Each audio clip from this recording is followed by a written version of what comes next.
I think it's a good time to go over our Week 1 quarterback prospect rankings for the 2026 NFL Draft. And going over the honorable mention section first, we do have Rocco Becht, who put up really good numbers against South Dakota last week.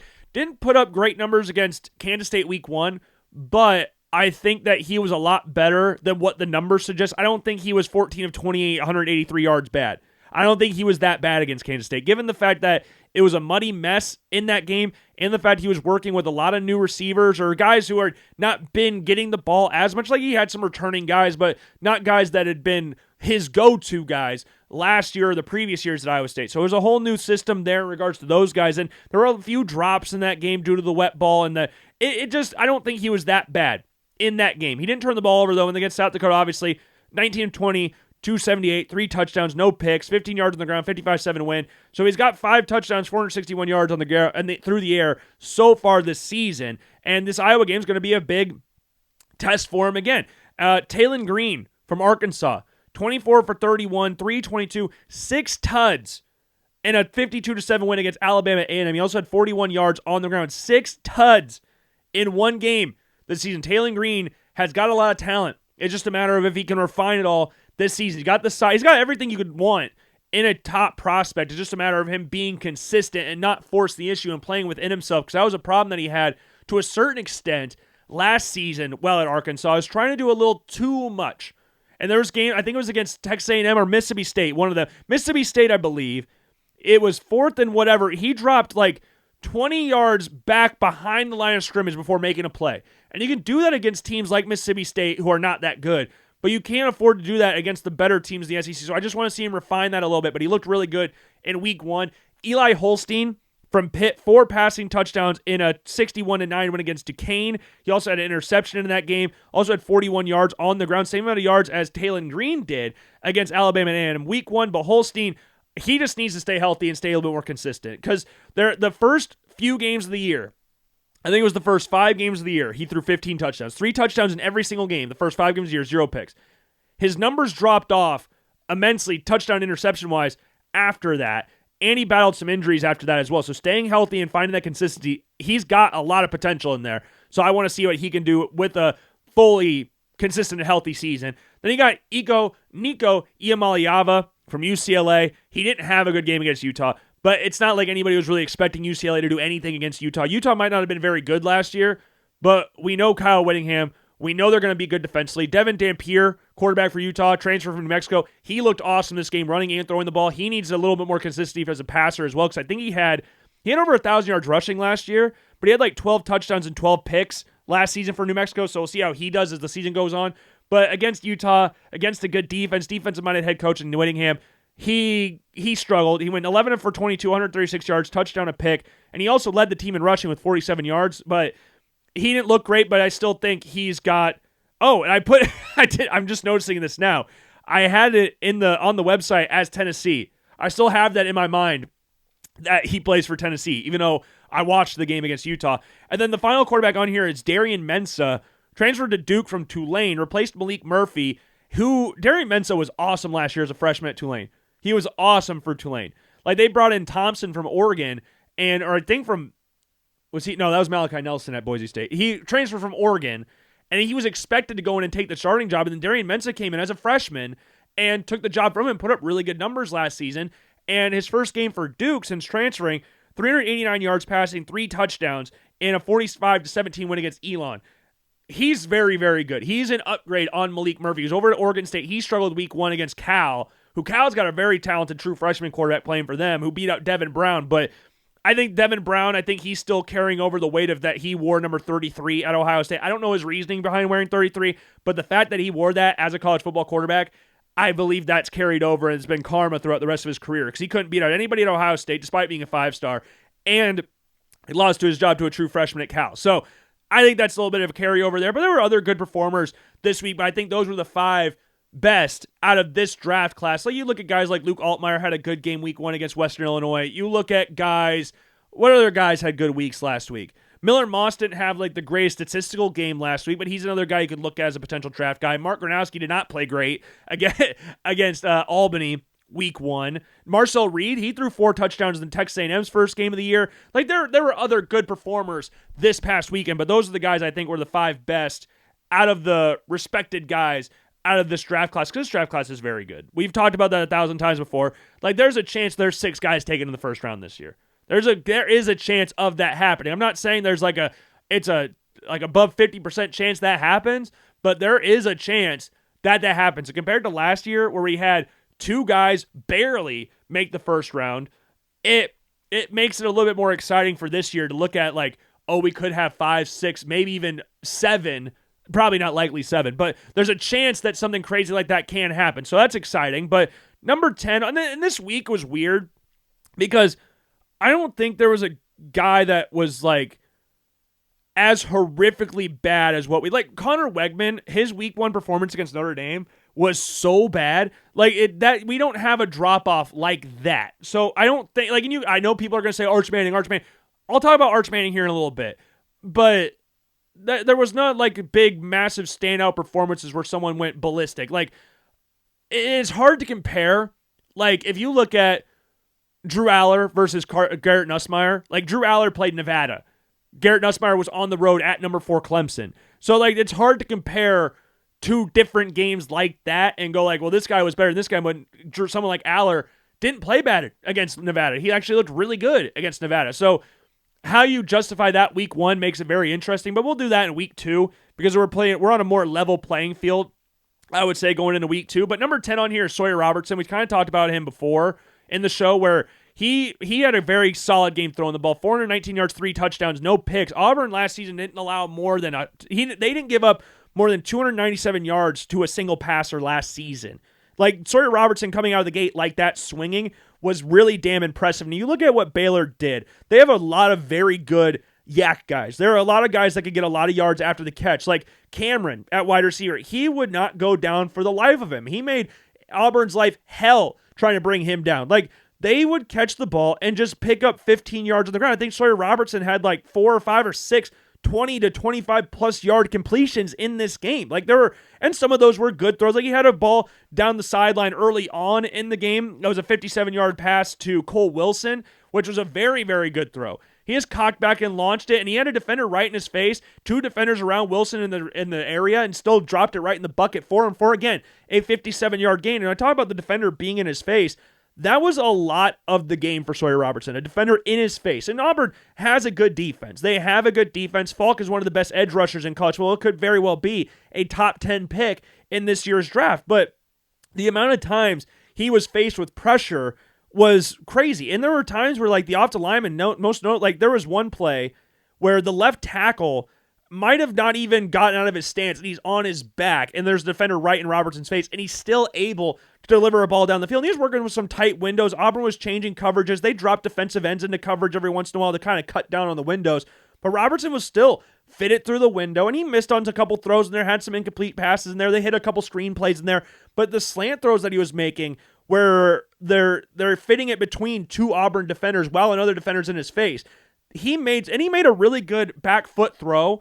Later in the game, we talked about Cameron and the amount of plays he can gain, but they had a guy go out of the backfield. He rolls out halfway to his right and flips it back towards the middle of the field to Cameron, who, again, is able to get around a defender and pick up 27 yards. He picked it up about a yard or 2 shy of the first down marker.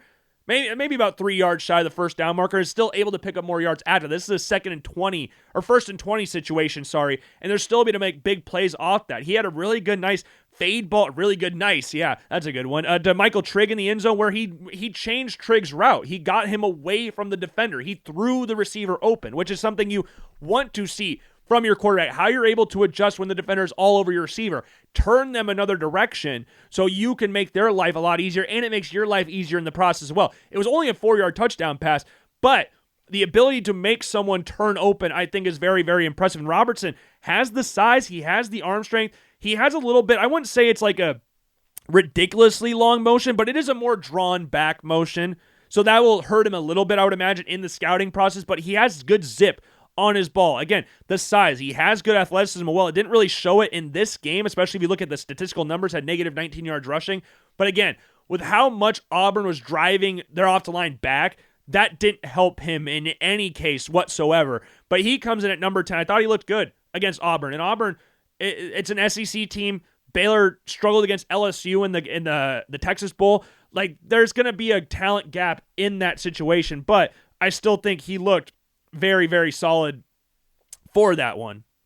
And then moving on to the next guy on this list, we have John Mateer from Oklahoma. Threw for 392 yards, 3 touchdowns, and an interception against Illinois State in a 35-3 win. And John Mateer was awesome to watch. I would very much recommend you guys going back and watching what he did at Washington State. But you played one ranked team last year, and it was against Boise State. Like, you're in the Pac-12 still, but you're not playing a lot of very good football teams. So some of the numbers that you look at with John Mateer, you're like, okay, those were good numbers. Now let's see how you do it in the SEC.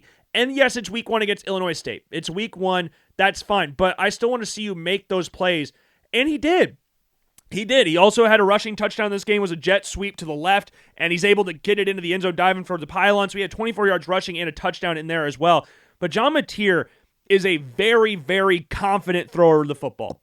Very, very confident. He believes that he can make every single play on the football field. Sorry about that. He can make throws everywhere. He's got a very quick release as well. He might not have like an absolute howitzer for an arm, but he can make all of those throws. You look at a play to Deion Burks with the defender jumping in his face, like we talked about Sawyer Robertson.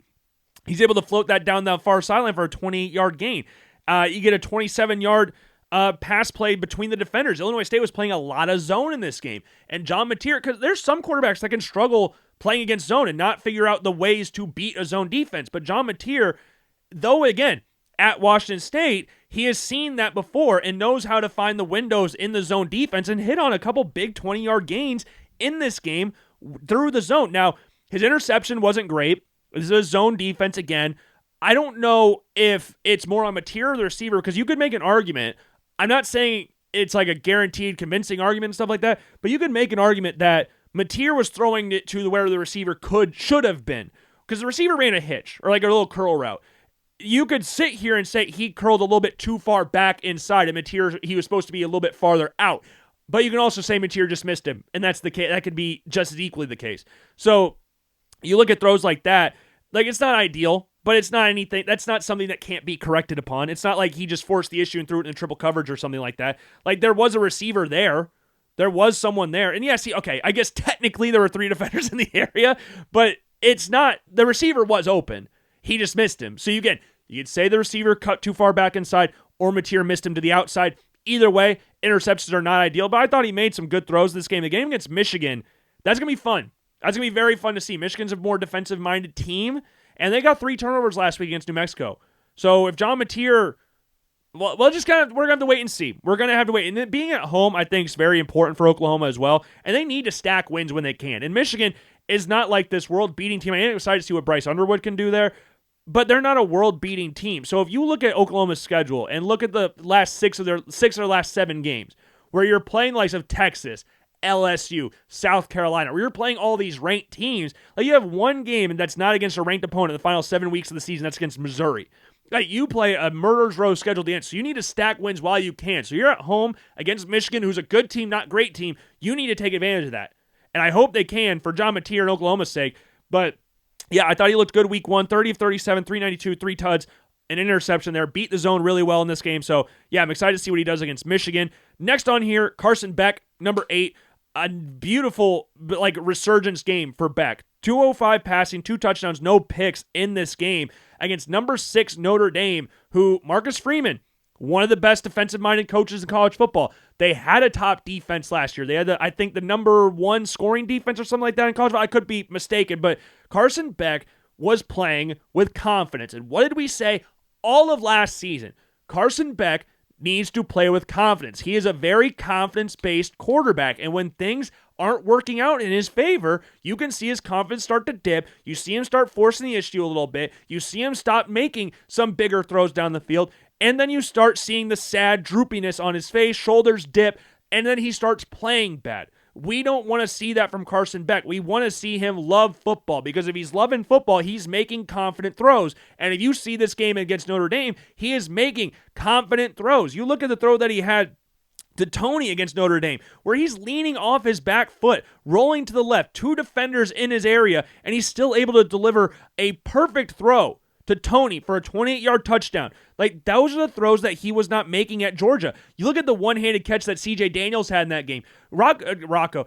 Carson Beck put that in a spot where only his receiver can make a play, and Daniels made an absolutely ridiculous play on that. But that's, again, off his back foot with a defender pulling him down, and he's still confident enough to make that throw. That was not something we saw last season at Georgia. We saw the excuses like, oh, our run game's not that good. Oh, I don't have the likes of Brock Bowers here anymore. Ladd McConkey's not here. We saw the excuses fall, and then he left, and I think leaving was beautiful for him because his numbers and his stock was dropping like crazy. The interceptions and turnovers were going up, and the confidence was dropping at the same time. If he can stay consistent and if he can stay confident, then Miami can be a good football team. One of the concerns coming in was how he would look with a new team, especially coming off an arm injury that he suffered against Texas in the SEC championship game.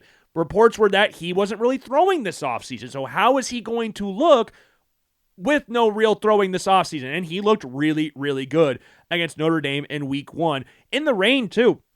Like, it was not a dry game or anything like that. It was wet, sloppy, and all that stuff. So I was excited to see what he can do, and he looked good week 1. Number 7, I have Sam Leavitt from Arizona State. 25 of 39, 257, 2 tuds, and an interception, which was not a great interception, but he also had 73 yards on the ground and 2 touchdowns. Led Arizona State in rushing in this game. Sam Leavitt and John Mateer are similar-ish quarterbacks where they think they can make every single play on the field. I think Sam Leavitt's a little bit smarter with the ball in his hands. John Mateer can kind of force the issue a little bit. Now, I'm saying that with Sam Leavitt forcing an interception in this game, which was not necessarily his best throw of all time, where he's rolling out to his left.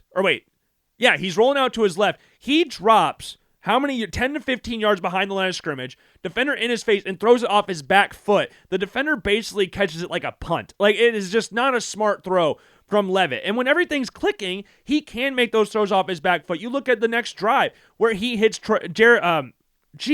when he hits Tyson in the end zone off his back foot with 2 defenders in his face. He's not afraid to make those kind of throws. Like, he made an interception earlier doing the same thing thereabout, and he's not afraid to make that throw again. And he leads Jordan Tyson perfectly to the end zone with a defender right in front of him as well. Like, he can make so many throws on the football field.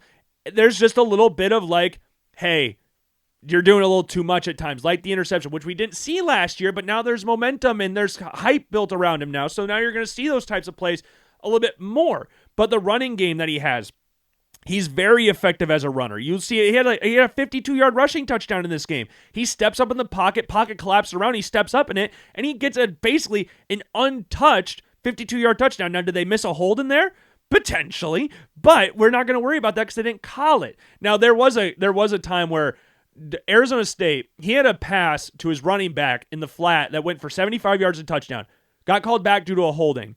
And then the next play, he found, I can't remember the receiver he found, but they connected for like a 65-yard play on the very next play, and that got called back due to, I think, like an illegal man downfield or something like that. I might be flipping the penalties around, and they ended up punting on that drive.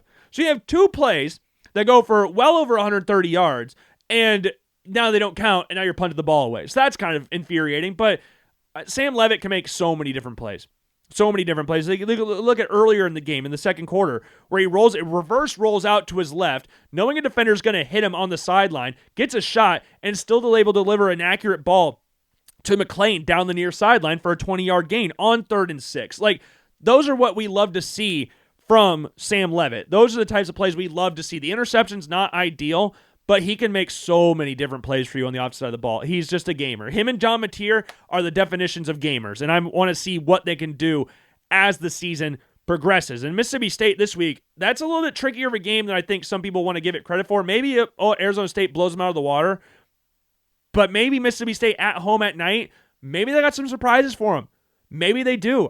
Arizona State could, if they come in too cocky, like they should walk all over Mississippi State, a team that won 3 games last year, maybe they could have a problem. I'm not sitting here saying Arizona State's going to lose that game or anything, but it's a little trickier than what I think most people would like give it credit for, unless I've missed it.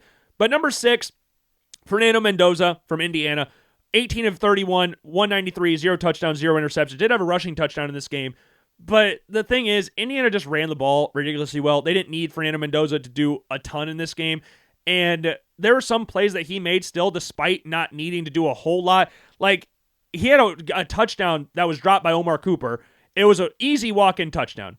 Easy walk-in touchdown. Let this thing fly from about the 37, 36 yard line, opposite 36, 37 yard line, tosses it up, and Omar Cooper catches it, or should have caught it, at the opposite 9 yard line, in stride and everything.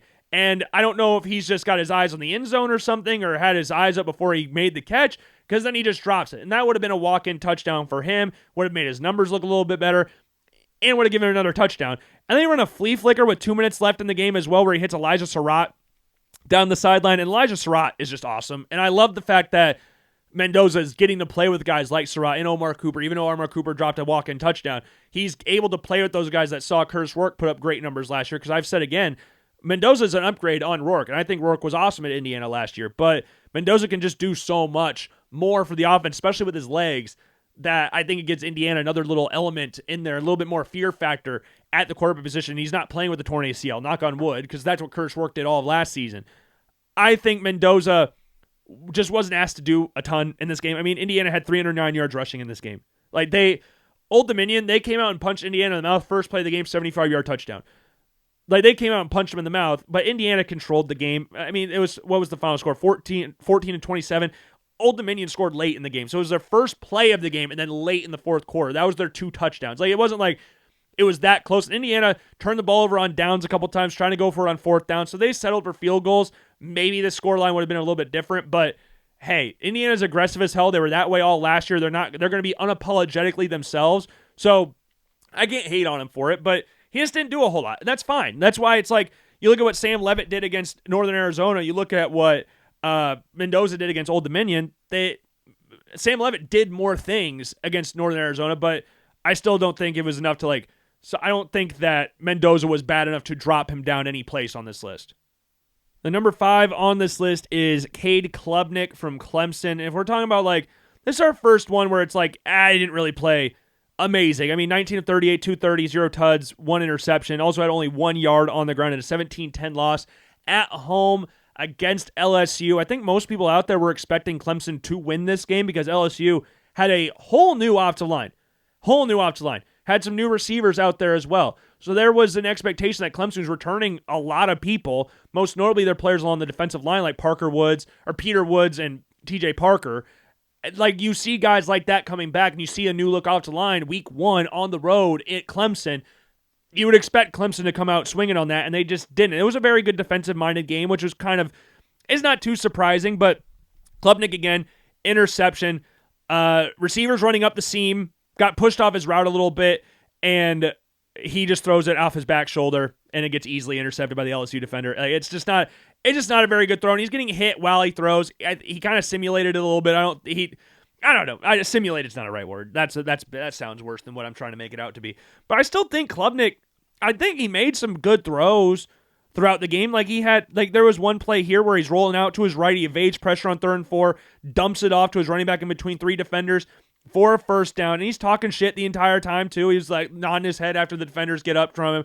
But it's a good play. It's not like some hair-splitting play. I think he gets a 19-yard completion to Moore in here as well, with the defender smacking him in the mouth right on the sideline. The receiver's open eventually, because LSU, again, playing zone like we talked about before, and he finds the hole in the zone, able to hit his receiver on the sideline despite taking a shot right in the mouth from an LSU defender. And again, we talked about this in the preseason, that he's very good when it comes to throwing the ball outside of the numbers. He's the best thrower in college football in regards to throwing outside of the numbers. The accuracy outside of the numbers is his big thing. The only thing that I have the issue with Klubnik is that, and I could be speaking out of pocket here, maybe some people might think differently than me about this, I don't see Klubnik's ceiling as ridiculously high compared to the guys that are up next on this list. But in regards to numbers and to experience, I trust Klubnik to make plays. And against LSU, against a good defense like LSU's, he struggled a little bit, but there's still throws that he can make that are still impressive. The interception wasn't great, but again, we talked about the throw to his running back where he's rolling out to his right, gets hit, and be able to fit it into his running back between a couple defenders. You look at the throw on the sideline again to Moore, 19 yards, knowing that he's going to take a shot in the face, and he's still able to deliver a ball there. So I'm excited to see what he can do the rest of the season. I think his numbers will drastically improve the rest of the season because Clemson, I mean, the expectation is that Clemson just walks over everybody in the ACC. That is the expectation, is that they just cakewalk everything. Like, you look at the rest of their schedule. Troy, you look at Georgia Tech, which that will be a tough game. Georgia Tech was my pick to play Clemson in the ACC championship game. So that's a tougher game. And Georgia Tech plays top 10 opponents really well. You look at last season. They were in 4 games against top 10 opponents last year at the time. I know Florida State ended up being top 25, a top 10 team, or even a top 25 team, but they still played good against them. You look at Miami, you look at Georgia. Like, they played good against top 25 teams. So that game, I don't think, and it's at Georgia Tech too. They beat Miami at Georgia Tech last year. So I wouldn't be shocked if Georgia Tech pulled out something there. But you got Syracuse at North Carolina, who just got blitzed by TCU, which isn't too surprising given TCU's firepower and offense with Josh Hoover. Not surprising. And Bill Belichick, was done in the NFL. I don't know if people were really expecting miracles to be done at North Carolina, because North Carolina's defense wasn't good last year. I mean, remember the game against James Madison is a prime example. They're not that great. So seeing Josh Hoover and co. light them up like that wasn't too surprising. Boston College, got them on the road. You got SMU at home. You got Duke at home. You got Florida State, which, again, a little bit tougher opponent this year than they were last year, but everybody knew they were going to be better than what they were last year. I mean, hell, they still could win 2 games. We've only seen them win 1 game so far. It was against Alabama, but they could still only win 1 game. But then you got Louisville, Furman, and South Carolina. So they play some tough teams in there, but Clemson, given that preseason expectation, they're still expected to go out through the ACC and dominate, especially with the players they have on their defensive line and with Klubnik at quarterback and Antonio Williams at wide receiver. They got some fun players there. But number 4, I have Arch Manning. I do have Arch Manning on here. There's a lot of discourse around Arch Manning right now, and it was expected. It was completely expected. If Arch Manning put up 400 yards passing with 4 touchdowns, no picks, and a win against Ohio State at the Horseshoe, everybody be talking about he's the greatest quarterback of all time. But since he went 17 of 30, 171 touchdown, 1 pick, 38 yards on the ground, and a loss, now he's the most overrated, worst quarterback of all time. That's what you're going to get with these kind of players. If they're polarizing, they're going to be polarizing either direction. They're not just polarizing for the positive reasons. They're polarizing for both negative and positive reasons. I don't think Arch Manning was as bad as what the common opinion is on social media. He missed some throws. He missed some throws short. He missed some throws behind. I'm not going to sit here and act like he was 1,000 times better than what these numbers show. I'm not saying that at all. He missed some throws in this game. And there were bad misses as well. Throws you would think that would be layups. People were comparing him to Uncle Rico and stuff like that. The amount of vitriol that was on social media for Arch was a little bit... I'm not saying it was anything malicious or anything. It was all memes and funny stuff. But to sit here and go oh my God, he's ass. And I saw someone rank him as the 15th best quarterback in the SEC or something like that. I saw an SEC quarterback power rankings thing, and he was ranked 2nd or 3rd from the bottom. We're going a little bit too out of the woodwork here, because you're acting like it was this bad against a team I don't know, what would be a good example of a team like that? Rutgers or something. This is against Ohio State. We do realize that, right? This wasn't against some bum team. This is the first time in college football history that I've seen where we've opened the season with 2 teams in the top 5 or top 3. First time in college football history we've had 2 teams enter the season and enter the top 3 week 1. This is Ohio State team that just won the national championship game. This is Ohio State team that has 2 of the best defenders in all of college football, in Sonny Styles and Caleb Downs. And Igbenoson's a very good corner in his own right as well. This is an Ohio State team that, yes, is replacing a lot of people on the D-line, but it's also an Ohio State team that has 5 stars backing up the 5 stars. This is not going to be Indiana replacing a bunch of 5 stars. The difference between Indiana losing a 5-star and Ohio State losing a 5-star are 2 completely different things. They're not comparable. You can still be Ohio State and be an elite defense, even though you lost some big names along the defensive line or in the secondary or wherever. It's still Ohio State. It's still the Horseshoe. They're still the 3rd overall team in the country. And let's not sit here and act like Julian Sanders was amazing as well. His touchdown was all right. It was a good touch. It was a nice pass, but it could have just as easily been intercepted. This talk about Arch is terrible because they lost to Ohio State. It's Ohio State. It's Ohio State. Like, this isn't some FCS team that he struggled against. This is the team that just won the national championship game, that just beat the last game Texas played, they lost to Ohio State. Like, that was the very last game they played, was against Ohio State. So back-to-back losses against Ohio State. It's not ideal. But let's not sit here and act like they're playing the Sisters of the Blind or something like that. Like, this is not the worst game of all time that we've ever seen from a quarterback, but the way people are talking about it is like, oh my God, he's terrible. Why did we ever hype about this guy? He is turbo ass. He's not turbo ass. He did miss some throws. He did throw a bad interception in this game, but he's able to make plays on this with his legs, which we saw him do a few times in this game because Texas offensive line got beat up a little bit in this one. But again, some of the throws that he was able to make, you look at the missed throw that he had to Livingstone in the end zone on 4th and goal or 4th and 3. And let's not forget, Texas got down to the inside the Ohio State 10-yard line twice and didn't come away with points. So that game could have been a whole different story. Were they able to capitalize on them driving the ball deep into Ohio State territory? If he doesn't miss this throw to Livingstone, or if Livingstone's able to come up with it, then we're looking at a completely different game there. If he's able to get the quarterback sneak on the 1-yard line later in the game, then maybe we're talking about a little bit different game. But you look at his throw to Wingo that he had for 28 yards up the seam. You look at it fitting right on his body before the safety can make a play on it. Puts it right on him. Right up the seam. You got 2 defenders in the area. Puts it right on him. Doesn't lead him. Puts it right on him. Makes a very, very good throw there. You look at his 32-yard touchdown pass to Livingstone. Livingstone, like, he scans the field, gets the ball before the defender comes around the edge, and he's able to fit it in there despite the defender being all over Livingstone. And Livingstone, great job adjusting to the ball. Like, again, with the defender on him, he has to make his way back towards the ball, and he does a very good job at that. But you look at, again, his 30-yard pass to Endries in the 4th quarter, in the final drive of the game. That is an elite throw. That is an elite throw that not a lot of other quarterbacks in college football can make or even think about making. Defender, again, coming right on his... I got to pause there, but you get what I'm saying. You get what I'm saying. Defender right on him. He's able to deliver a ball. Endries is stride for stride with the defender. And Manning is still able to fit it in there, and he's able to drop it right in a bucket before the safety can come over and make a play on the ball. And Endries does a good job at controlling it through the contact as well. Like, let's not sit back and act like Arch didn't make some very, very good throws in this game. Yes, he missed on some really, really bad throws as well. But there's stuff there you're like, oh, we can definitely build on this.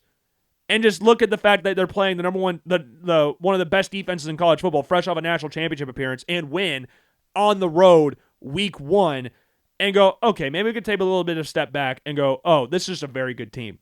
I'm not worried about Arch. I'm really not. I think this is fine. This is a very good team. If Julian Sayin put up an astronomical amount of yards, then maybe we could talk about it a little bit differently. But since he didn't, I can't really sit here and go like, oh my God, Arch was like the worst thing of all time. He wasn't. He was bad, but he still made some really good throws that not all other quarterbacks in college football can even think of making, let alone actually doing. So let's calm down a little bit. Let's calm down slightly on the Arch Manning hate train at this point in time. But Lenore Sellers, I have him at number 3. Just a gamer. I mean, he made so many plays against Virginia Tech, like 12 of 19, 209, 1 touchdown, no picks, 25 yards rushing with a touchdown in there as well.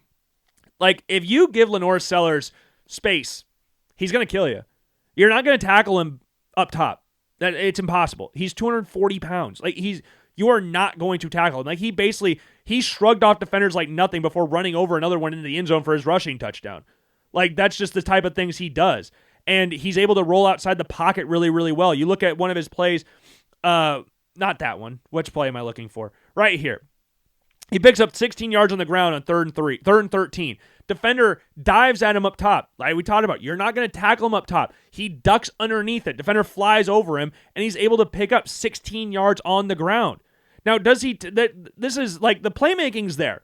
The playmaking is there. He's able to shrug off the defender as well, who tries to tackle him up top later in the drive. You look at his touchdown pass to Nick Harbor for the 64-yard touchdown. In stride and everything on there. You look at the slant that he threw to Murph, where it's between 2 Virginia Tech defenders with the linebacker streaking over across the field, and he's still able to fit it to his receiver before the linebacker can make a play on it. Some quarterbacks out there would throw it right to the linebacker's chest. He had another chance for a touchdown with Nick Harbor earlier in the game, but Harbor wouldn't be able to come down with it, and they'd settle for a field goal. But really well-placed ball from Sellers in the corner of the end zone. Like, Lenore Sellers has all the potential to be an elite quarterback and be the first overall pick in this draft. There's still some things he does where you're like, okay, you're still really well. I mean, he's 20 years old. He's the youngest quarterback in this draft class. And you look at some of the sacks he takes, you're like, that's not ideal. He still has something to get over with regards to the fumbling issue. He's still got to be more consistent as a passer, but if he can connect all those dots, there's no reason why he can't be the first overall pick in the draft. Absolutely no reason. And if he's able to build on what he did last year, the back half of last year, and carry that into this season, you look at some of the players South Carolina lost, like Nick Emanwari, TJ Sanders, Rocket Sanders, at the running back position. If you lose those guys who are big losses, and you're able to keep going and building on that, you build a relationship with Nick Harbor. If South Carolina does good, there's no reason why he can't even win the Heisman. Like, he's just an electric factory. He's still raw. He's still got a little bit to go. But in regards to raw skill set and ability, there's not a lot of players better than him in college football, let alone the draft. He's just great, and I hope he's able to build on that. And they play South Carolina State this week, so I'm excited to see what kind of numbers he can put up in that game. Number 2 is Garrett Nussmeier. Nussmeier looked really, really good. Really, really calm in a game against Clemson. 230 yards, 1 touchdown, no picks. I think he was the SEC Player of the Week or something like that. Completely warranted. He had a play in this game that didn't end up counting, but it should have, because it was a beautiful throw. He threw it to Brown down the sideline, and he dropped it right in a butt. We talk about injuries, the throw Manning had to injuries where the defender's matching him stride for stride. The defender from Clemson is matching Brown stride for stride, and he drops it right in the bucket. Right in the bucket. And it doesn't end up counting. It gets ruled an incomplete pass at the end of the day. Which, at the time, when it first happened, you couldn't tell if it was incomplete, if it was completed, or he was short of the goal line, or he scored a touchdown. There were so many different things that were happening. And he just made an elite throw. That's as simple as that. Absolutely simple as that. You look at it where he's rolling out to the right a little bit later in the game, throws it across his body, hits Parker for 16 yards. He waits for Parker to get open. He allows the defenders to get sucked in on him, and he waits for him to get cleared up, and he fires it right on his chest so he doesn't lead into the path of the defender. That's what you want. You look at him firing it into Anderson in between 3 Clemson defenders, makes Anderson go down and get it. If you're a quarterback with a lot of really good skill players around you, allow them to make plays. Allow your playmakers to make plays. And he did. It was a great catch from Anderson. When you look at the window he's fitting it through, that's what you want to see from your quarterback. And Nussmeier, if he's able, the only thing that we had going into this season was that he needs to tone down and trying to force the issue. He's a gunslinger in every sense of the word. He's going to try and score on a lot of plays. But there's sometimes, you look at games against Texas A&M last year, where interceptions just keep stacking on top of each other. And you need him to dial back on that a little bit. And I thought in this game against Clemson, we had that. And he's wearing the number 18 jersey this year as well, so that's a huge honor. That'll be a boost to his draft stock as well. I don't know if people realize that or not, but that's a big boost to his draft stock as well. But I really like Garrett Nussmeier. And I'm excited to see what he can do as the season goes on. And they play Louisiana Tech this week, so they'll have, I would imagine, no problems there. But I guess we'll have to wait and see. And then number 1 is still Drew Aller. Drew Aller played Nevada. This is what we talked about before. If you're looking at the top 5 quarterbacks on this list, which is Aller, Nussmeier, Sellers, Manning, and Klubnik, if we're looking at those 5, Aller played the worst team by far. Penn State played Nevada, LSU played Clemson, South Carolina played Virginia Tech, Texas played Ohio State, and Clemson played LSU. Only one of those teams was playing at home, and that was Klubnik. If we're discounting Nussmeier or Aller, because I was at home too. Obviously, Nevada is way worse than every other team those teams played. And if they played Virginia Tech, Texas, Oklahoma, whatever, Clemson, and they played those teams, they're going to get smoked by all of them. So the main thing to look for here is Aller making the plays he needs to make. Aller not forcing the issue. Aller making smart decisions with the football. Because if you compare what Nussmeier did against Aller did, you would say Nussmeier played better than Aller. But you didn't play similar opponents, so it's kind of hard to go, oh yes, Nussmeier did this. If Aller played bad or missed some throws or threw an interception or something, maybe we could justify moving someone like Nussmeier or Sellers up to number 1. But Aller didn't do anything to lose his job or lose his spot. I thought he made some really good throws. He had 20 yards on the ground as well, went 22 of 26, 217, a touchdown, no picks. Yeah. And Aller, again, made some really good throws. You look at his throw to Trevor Pena down the sideline, fits it in before the defender, throws it on his back shoulder. Well, you could call it a back shoulder throw. I don't know if the technical term would be back shoulder. No, it's a back shoulder throw. It's a back shoulder throw. And has Pena to go to the outside. He's got 4 Nevada defenders in the area. And you look at his touchdown pass that he had to Hudson, rolling out to his left on the run, awkward motion, and delivers a dot to Hudson from 31 yards out to make it 27-3 before halftime. Like, there's not a lot of quarterbacks that can make that throw. There's not. If you're looking at just natural skill set and what kind of throws he can make and what kind of offense they're running there, Aller, to me, until proven otherwise, is QB1. And it might take some time for someone to pass him up, and it wouldn't surprise me if someone passed him up because, again, it's a very good quarterback class. But size, arm strength, just overall, like, what you can envision him being, and he's a decent athlete. He's not going to break off massive carries, but when I say decent athlete, I mean he's not fleet-footed. He's not like a Lamar Jackson or a Jaden Daniels. But if you need him to pick up gains on the ground, he can do that. There are some designed runs that Penn State runs with him, and he can make gains on the ground. But you're not going to sit here and go like, "Oh my God, Drew Aller just broke off a 30-yard run." We're never going to see that, but we can see him break off 5, 6, 7-yard gains fairly easily, and he's not afraid to do that. And if he's able to make the throws, make the layups, while also being able to hit those tight windows and throws that you just like, I don't even know what you saw there, then he's going to be the first overall pick in the draft. It just depends on that, because they do play Ohio State. They do play Oregon. They do play at Iowa. Like, there's going to be games where you're like, oh, you could get tested here.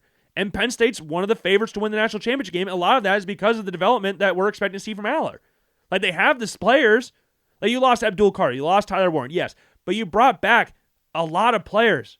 And you are a team that's expected to do well. And if your quarterback does not do well, you're not going to go far. So you need to see that development from Aller. And if you see that, there's no reason why he can't be the first overall pick. And those are my week 1 quarterback prospect rankings for the 2026 NFL Draft. Just to recap, honorable mentions, Rocco Becht. We have got to scroll all the way down to the bottom to find it again. Taylon Green, Eli Holstein, Nico Iamaleava, and Darian Mensah. Number 10, we have Sawyer Robertson. Then him and Baylor will be taking on SMU this week. We have John Mateer at number 9. Him and Oklahoma taking on Michigan at home. We have Carson Beck at 8 taking on Bethune-Cookman this weekend. We have Sam Levitt at number 7, and them and Arizona State will be going to Mississippi to take on Mississippi State. Number 6, we have Fernando Mendoza, and him and Indiana will take on Kennesaw State this weekend. Cade Klubnik comes in at number 5. Him and Clemson will be taking on Troy. Number 4 is Arch Manning. Him and the Texas Longhorns will take on San Jose State this weekend. Lenore Sellers comes in at 3. Him and the Gamecocks will be taking on South Carolina State. Garrett Nussmeier comes in at number 2. Him and LSU will be taking on Louisiana Tech. And number 1 is Drew Aller, and Penn State will be taking on Florida International, FIU, this weekend.